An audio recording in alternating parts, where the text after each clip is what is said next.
सूर्य से भी ज्यादा कवियों की कविता का प्रकाश होता है महाराज। सदगुरु भगवान सुखदेव जी ने राजा परीक्षित को ये बोध कराया, राजन आज महादेव का दर्शन हुआ, पर दर्शन में संघर्ष बड़ा लगा। यशोदा मैया ने लाला का दर्शन सहज बाबा को भी नहीं करवाया। क्यों? शंकर के साथ यशोदा का परिचय नहीं है।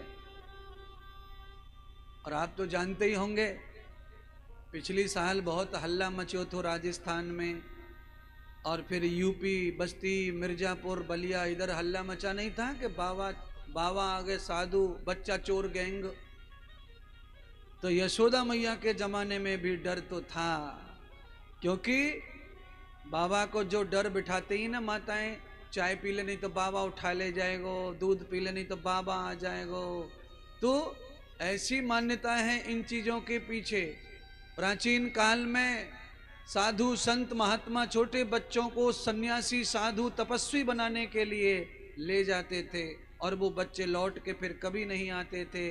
उस डर से माताएं बहनें आज भी बच्चे को डराती रहती हैं। साधु चोरी नहीं कर रहा, साधु आपके बच्चे को महान बनाने के लिए ले जाते थे। तो बच्चे डरते हैं महाराज साधु से।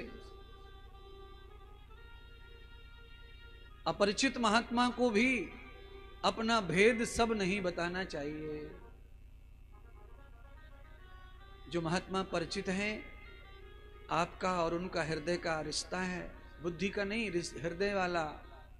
बुद्धि का जो रिश्ता होता है ना, वो एक्शन करता है विषय के साथ, व्यवहार के साथ। और जो दिल का रिश्ता होता है, उसमें व्यवहार और किसी भी प्रकार का कम ज्यादा होने पर भी आपके जो रिलेशन हैं वो कृपा बनी रहती है, वो रिश्ता बना रहता है। इसीलिए संतों से और भगवान से तो हृदय से ही जुड़ना चाहिए, वहां बुद्धि लगाने की जरूरत नहीं रखनी चाहिए। बुद्धि वहां लगाओ जहां कुछ भय हो, डर हो।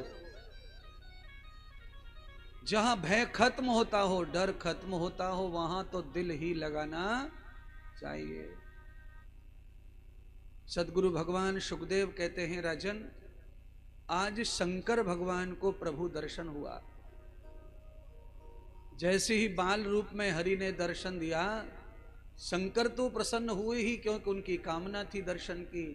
पर अच्छे भक्त को दर्शन देने से नारायण को भी बड़ा आनंद प्राप्त हुआ। भगवान को 4 दिन में जो दुख प्राप्त हुआ दुनिया में आने के बाद, रोने धोने का जो नाटक करना पड़ा बालक बनके, उस रोने धोने के नाटक से परमात्मा श्री हरि को आजादी प्राप्त हो गई, मुक्ति प्राप्त हो गई। क्यों?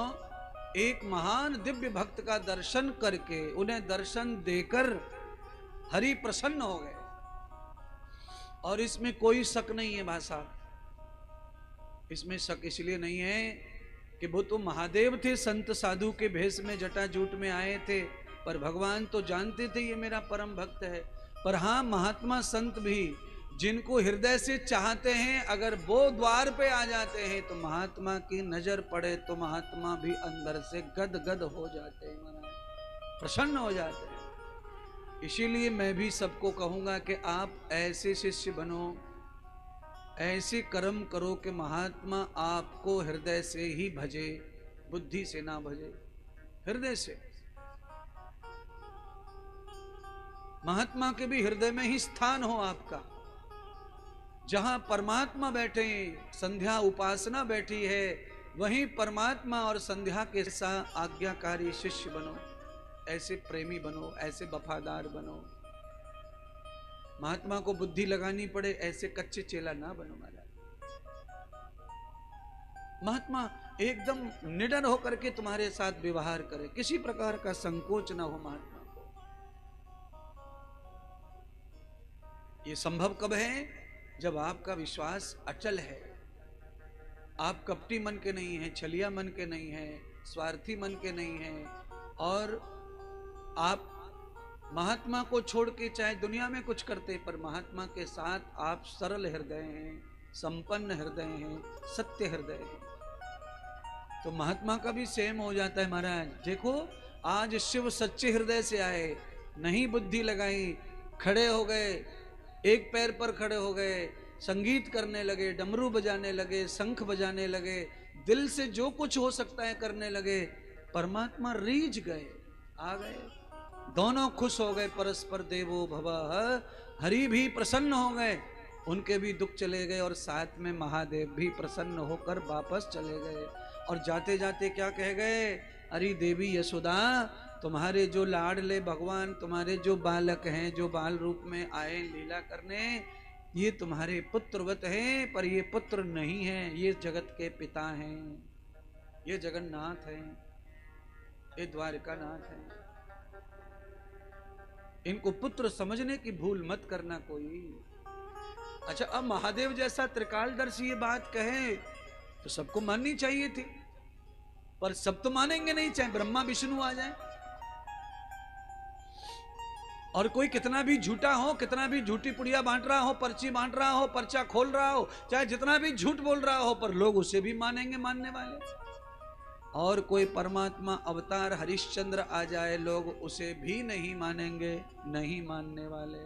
तो दो प्रकार के लोग रहते हैं, चाहे कोई कितना बुरा हो तो भी मानते हैं, और कोई कितना भी अच्छा हो तो भी नहीं मानते।